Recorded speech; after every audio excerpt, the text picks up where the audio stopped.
Hi, everyone. Welcome to another edition of Packers Unscripted from Packers.com. I am Mike Spofford, joined by my trusted colleague, Weston Hodkiewicz. We're coming to you here from our studios at Lambeau Field, here to talk about a Packers victory, Wes, and an impressive one on the defensive side of the ball, a 17-0 shutout at Lambeau Field of the Seattle Seahawks. And we've been talking all season long about how this defense, the arrow keeps pointing up, the unit just keeps ascending, and in some ways you don't know how much further you could have ascended after a really impressive performance, although in a loss in Kansas City against Patrick Mahomes. But this defense topped itself once again. I can't believe that stat I saw afterwards. I wish I could give proper credit to the first person who pointed this out. It is a stat, though, that Kyler Murray, Patrick Mahomes, and then having Russell Wilson, three elite Pro Bowl, All-Pro type players, and the Packers held those three guys to one passing touchdown in those matchups. I mean, it was one of those deals where I know some people at halftime, when I made a remark about how this is the first time the Packers have shut out an opponent in the first half, dating back to that game against Buffalo in 2018, which also ended up being the last shutout. And some people are like, don't say anything, you're going to jinx it, yada, yada, yada. I'll tell you what, Mike, this is one of the first times I think I can remember on the beat where I don't think there was any worry of a jinx. I don't think there was any worry of a let-up. The Packers, the way they were playing, the confidence in which they were playing with, the speed and tenacity that they were playing with defensively, they were the best unit on the field once again, not just for the Packers, but either team. And it's been that way now for a number of weeks. And to have the injuries and the losses, and we'll talk about some of that here shortly with some of the more hits the defense took, they still keep moving forward, and they're ranked third right now in total yards and scoring, and really looking like the unit the Packers need them to be to make a championship run. Yeah, absolutely. And it was funny. I was, for those of you who don't entirely understand our game day process, during the game, while things are going on, Wes is writing what we call the quarter-by-quarter updates on the website. I am doing the live blog. As the game gets toward the end and Wes is writing the fourth quarter update, I am getting ready to write a topper, what we call the top to your quarter-by-quarter updates that we can post right when the game ends of the final score and statistics and whatnot. My whole point of explaining this is that I was following live on GSIS the total yards for the Seattle Seahawks in the game. On that final desperation drive, they just crossed over 200 yards. Then Preston Smith gets a 14-yard sack and drops them below 200 yards, and it was looking like it would be a 190-something game, but then they get a 16-yard pass on the fourth and forever. So they barely get over 200 total yards on the last play of the game, and that just speaks volumes to what this Packers defense was doing. And the crux of it really was what turned this from a solid defensive performance into a great one were the two interceptions in the second half. It's 3-0, and Russell Wilson makes an ill-advised third down throw in the red zone to the end zone, and Kevin King gets the interception there. And then when the Seahawks are in a little bit more of a desperation mode at 10-0, he tries to take a deep shot into double coverage to lock it.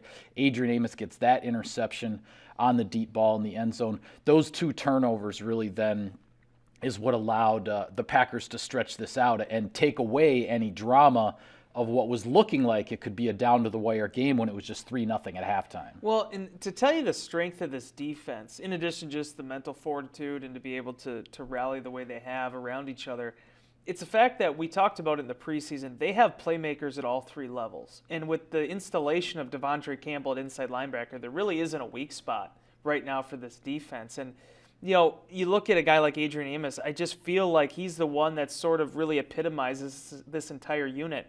He's an unheralded, rather soft-spoken individual that is just so darn consistent. I even think about that pass. Again, it's in garbage time, but they were in that zone concept, the prevent defense there. I think it was to Lockett Wilson was trying to hit along the sidelines.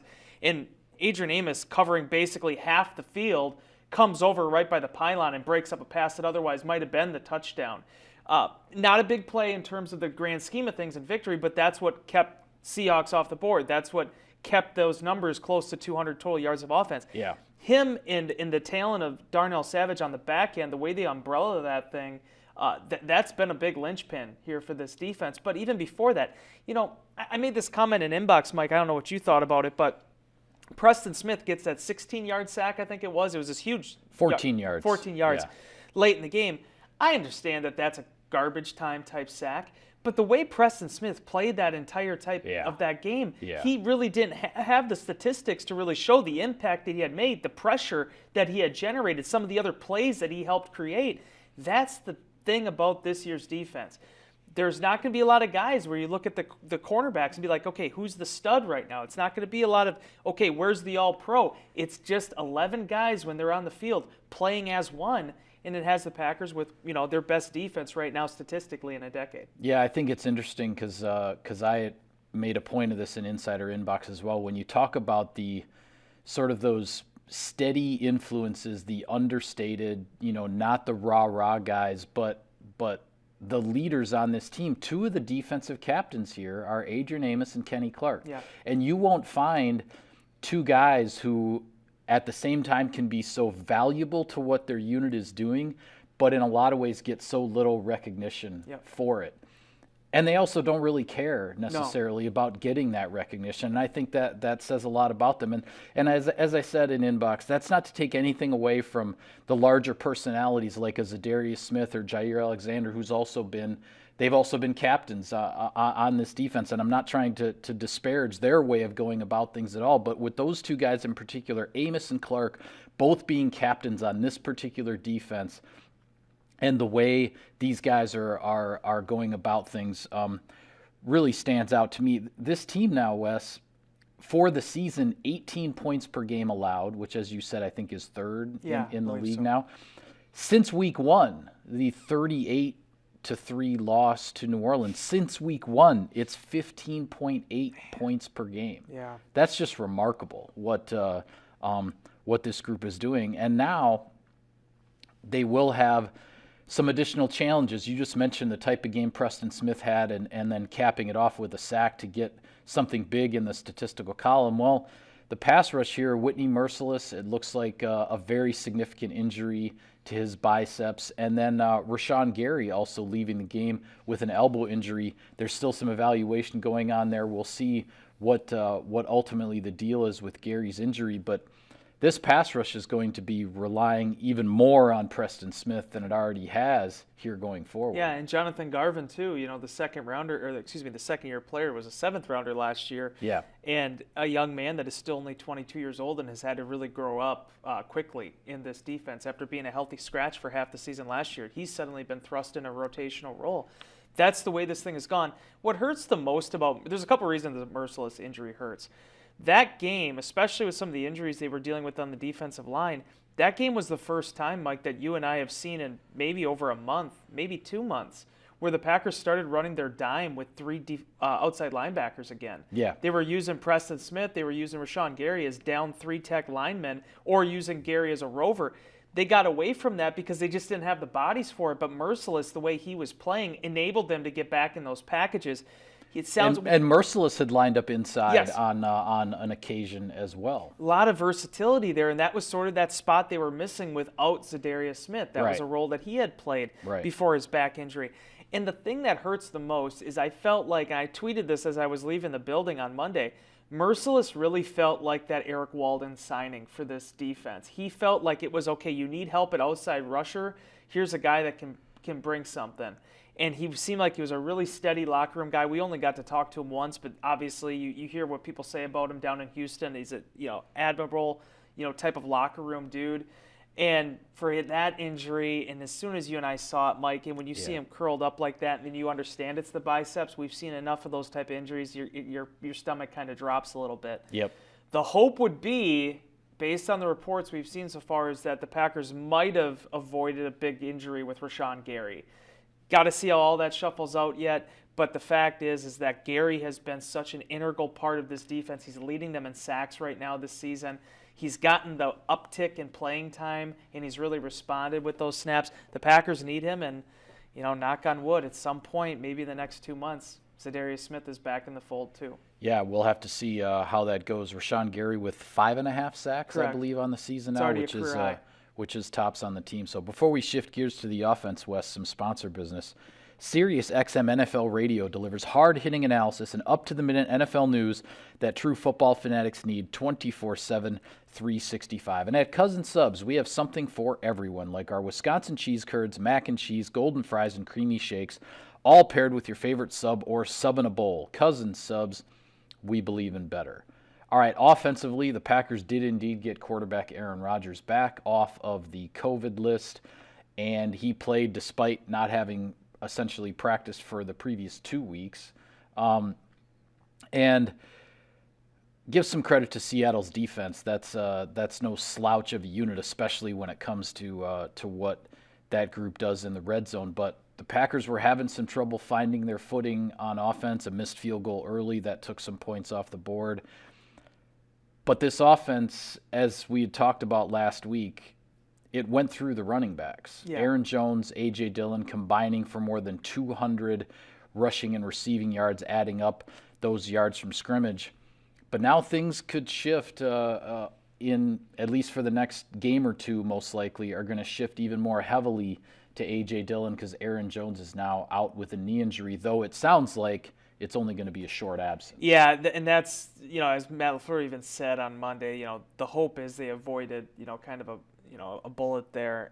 Aaron Jones, you saw it. I understand his rushing yards, where they're at right now, but in terms of the pass catching, you saw it with those 2 catches he had over the span of 3 plays, both of them over 20-yard explosives.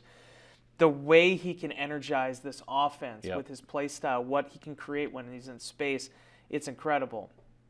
A.J. Dillon, for a guy who was kind of maligned a little bit as a pass catcher coming out of Boston College, and I think a lot of that was just due to the fact he didn't really do it in their system. What a revelation this guy has been. I mean, that 50-yarder, the reason that was so impressive, it wasn't like he's made better catches over the course of the year, but to throw an underneath pass to a running back and have that running back turn it into a 50-yard gain down the sideline, making 3 guys miss or breaking their tackles, breaking their will. That was a huge play. You saw how amped up Devontae Adams got after it, giving the big shove to him after the play. This young guy's come a long way, and the Packers knew that this was going to be a part of his maturation process. When you lose Jamal Williams, someone that was as steady as they go at the running back position, they knew they were going to need A.J. Dillon to step up. It wasn't going to be 25 carries a game with Aaron Jones, and I think he's done that in an exceptional way. And also give credit to Aaron Rodgers, too. I mean, it was his first game back. As Matt LaFleur pointed out, he hadn't really practiced at all in 2 weeks, not only because of the COVID week, but then also the week before that, they were on the short, schedule going up against Arizona. So they really never even practiced. It was just all walkthrough type stuff. So Rodgers managed the situation, and when they needed big explosive plays down the stretch, as Rodgers said, all 3 of them were compliments and courtesy of A.J. Dillon. Yeah, absolutely. What I liked best about this game, and I mentioned this also in Inbox, because whether you're talking about the score being 3-0 after 3 quarters or the score being 27-24 after 3 quarters, what I liked about this game is when your offense can put together 2 drives and score 2 touchdowns in the 4th quarter, and your defense doesn't give in and gets a second turnover and simply doesn't allow the opponent to ever generate any kind of momentum, whatever the score is after 3 quarters, you play like that in the 4th quarter on both sides of the ball, you're going to win a lot of football games in this league. And that's something, as much as those first 3 quarters offensively, it was frustrating. The Packers had some opportunities to score.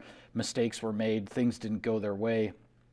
They finished this game the way you want to finish any football game, regardless of what the score is going into the 4th quarter. And I think that bodes well here as we're starting to hit, getting closer and closer to what we could call the home stretch with Thanksgiving and the Packers bye week now just around the corner. Well, and and OBJ made his decision, right? He went to the Los Angeles Rams.